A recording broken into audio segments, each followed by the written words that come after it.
Halo, perkenalkan nama saya Antonius Ferry. Di sini saya akan mengerjakan tugas video NPS atau Negara dan Pemerintah Sipil. Di sini saya mengambil tema atau judul yaitu adalah negara sama dengan birokrasi. Nah, yang pertama saya akan menjelaskan tentang apa itu negara. Nah, negara adalah sebuah organisasi atau badan tertinggi yang memiliki kewenangan untuk mengatur perihal yang berhubungan dengan kepentingan masyarakat luas.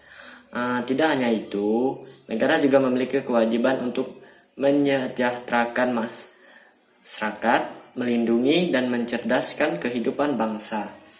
Nah, kalau menurut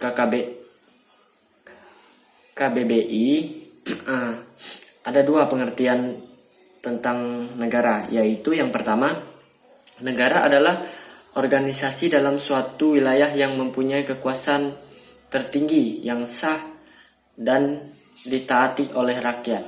Nah, kalau yang kedua itu adalah negara adalah sebuah kelompok sosial yang menduduki wilayah atau daerah tertentu untuk diorganisasi di bawah lembaga politik dan pemerintah yang efektif, mempunyai kesatuan politik, berdaulat sehingga berhak menentukan tujuan nasionalnya. Nah, selain itu masih ada juga pengertian negara dari para ahli. Nah, di sini saya akan mengambil beberapa contoh menurut para ahli pengertian tentang negara. Yang pertama itu Max Weber. Kalau menurut pengertian dari Max Weber, negara adalah suatu masyarakat yang memiliki monopoli dalam sebuah penggunaan kekerasan fisik secara sah dalam suatu wilayah tertentu. Nah, kalau yang kedua itu dari McIver, yaitu sebuah negara harus memiliki 3 unsur pokok. Yang pertama ada wilayah, rakyat, dan pemerintahan. Nah, kalau menurut Profesor Miriam Budiarjo, itu negara itu adalah suatu organisasi dalam suatu wilayah dapat memaksakan kekuasaan secara sah terhadap sebuah golongan. Kekuasaan lainnya juga dapat menetapkan tujuan-tujuan dari kehidupan bersama itu. Nah, kemudian adapun dari yang lainnya seperti Immanuel Kant, itu negara adalah organisasi yang berfungsi untuk menjalankan kepentingan umum di wilayah hukum dalam batasan yang telah ditetapkan melalui undang-undang yang telah disepakati bersama. Nah, kemudian adapun unsur-unsur negara yaitu penduduk. Nah, penduduk ini merupakan warga negara yang memiliki tempat tinggal dan juga memiliki kesepakatan diri untuk bersatu. Nah, kemudian warga. Warga negara itu berbumi atau penduduk asli Indonesia yang penduduknya negara lain yang sedang berada di Indonesia untuk melakukan tujuan tertentu. Nah, kemudian selanjutnya harus ada wilayah. Nah, wilayah ini adalah daerah tertentu yang dikuasai atau menjadi teritorial dalam sebuah kedaulatan wilayah, merupakan salah satu unsur pembentukan negara yang paling utama. Misalnya wilayah terdiri itu dari wilayah darat, laut, itu. Kemudian pemerintahan. Pemerintahan merupakan unsur yang memegang kekuasaan yang menjalankan roda pemerintahan. Kemudian harus adanya kedaulatan. Nah, kedaulatan itu adalah kekuasaan tertinggi yang membuat undang-undang dan melaksanakannya dengan semua cara. Nah, kemudian harus ada pengakuan dari negara lain. Nah, ini yang perlu kita lihat, yaitu adalah pengakuan dari negara lain. Selain unsur pokok di atas, unsur tambahan itu disebut unsur deklaratif, yaitu berupa pengakuan dari negara lain. Unsur negara tersebut di atas merupakan unsur negara dari segi hukum, tata negara, dan organisasi negara. Jadi, pentingnya pengakuan dari negara lain ini agar kita dalam membuat suatu negara tidak hanya pengakuan dari negara sendiri tapi juga dari negara lain begitu. Kemudian tuh ada fungsi negara. Fungsi negara ini adalah yang pertama, fungsi pertahanan dan keamanan. Nah, negara wajib melindungi unsur negara, terutama rakyat, wilayah, dan pemerintah dari segala macam ancaman, hambatan, dan gangguan serta tantangan lainnya yang berasal dari internal maupun eksternal. Nah, kemudian yang kedua, fungsi keadilan. Nah, negara wajib berlaku adil di muka hukum tanpa adanya diskriminasi atau kepentingan tertentu. Nah, jadi maksudnya tuh kita harus berlaku adil terhadap siapapun. Tidak ada maksudnya antara satu sama lain tuh dibeda-bedakan. Nah, kemudian yang ketiga, fungsi peraturan dan keadilan. Nah, negara membuat peraturan perundang-undangan untuk melaksanakan kewajiban dengan ada landasan yang kuat untuk membentuk tatanan kehidupan bermasyarakat, berbangsa, dan juga bernegara. Nah, kemudian yang keempat, fungsi kesejahteraan dan kemakmuran. Negara bisa mengeksplorasi sumber daya alam yang dimiliki untuk meningkatkan kehidupan masyarakat agar lebih makmur dan sejahtera.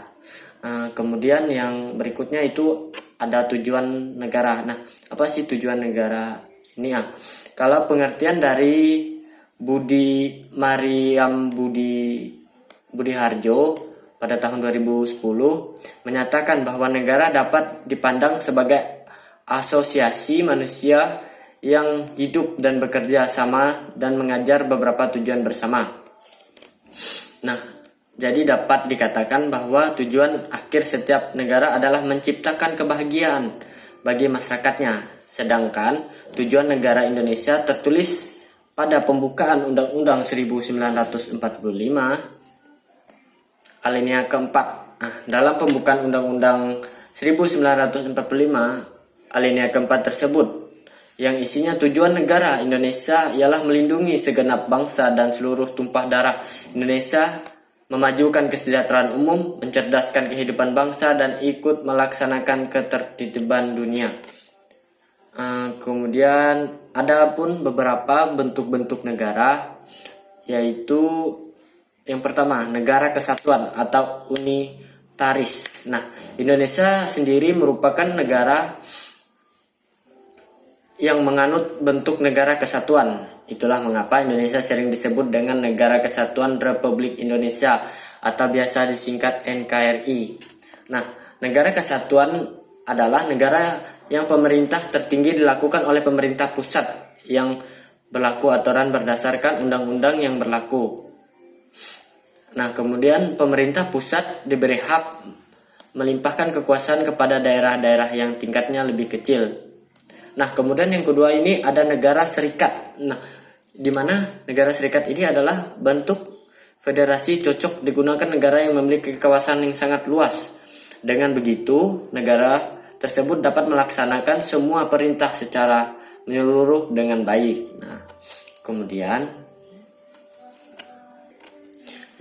Kemudian saya akan menjelaskan tentang apa sih itu birokrasi. Nah, birokrasi itu adalah struktur tatanan organisasi, pembagian kerja, dan hierarki yang terdapat pada suatu lembaga yang pentingnya untuk menjalankan tugas-tugas yang lebih teratur, seperti contohnya pada pemerintah, rumah sakit, militer, dan lain-lain. Nah, birokrasi ini dimaksudkan sebagai suatu sistem otoritas yang ditetapkan sebagai rasional oleh berbagai macam peraturan untuk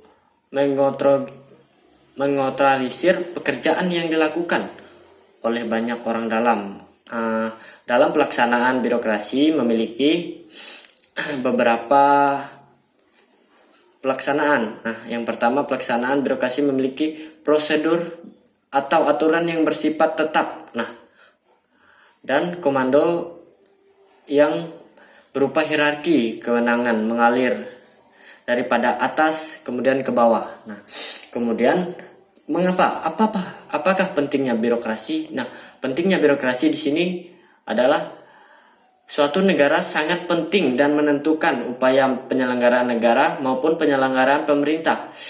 Pemerintah birokrasi diibaratkan mesin paling utama penyelenggaraan pemerintah, sehingga apabila terjadi kemacetan atau kerusakan, maka dapat bayangan bahwa pemerintah itu sendiri akan berjalan dengan baik. Nah, tadi di tema saya adalah negara sama dengan birokrasi. Nah, mengapa saya bilang negara sama dengan birokrasi? Karena negara dan birokrasi ini saling berkaitan, di mana satu sama lainnya saling membutuhkan, di mana negara memiliki ruang lingkup masyarakat dan di mana negara memiliki wilayah. Nah, kemudian birokrasi yang akan menjalankan bentuk negara ini, kemudian di mana keduanya saling berkaitan. Nah, di sini. Nah, kemudian sama seperti yang apa yang saya jelaskan pertama tadi. Nah, peran birokrasi itu melayani masyarakat dan melaksanakan pembangunan dengan netral dan profesional. Nah, menjalankan manajemen pemerintahan mulai dari perencanaan, pengawasan, evaluasi, koordinasi, sinkronisasi, reseptif, preseptif, antiseptif, repulsi, dan lain-lain. Nah, di mana birokrasi ini sangat penting dalam suatu negara, di mana dalam menjalankan tugas-tugas negara. Nah, seperti itu ya. Mungkin sekian dari saya, kurang dan lebihnya saya mohon maaf.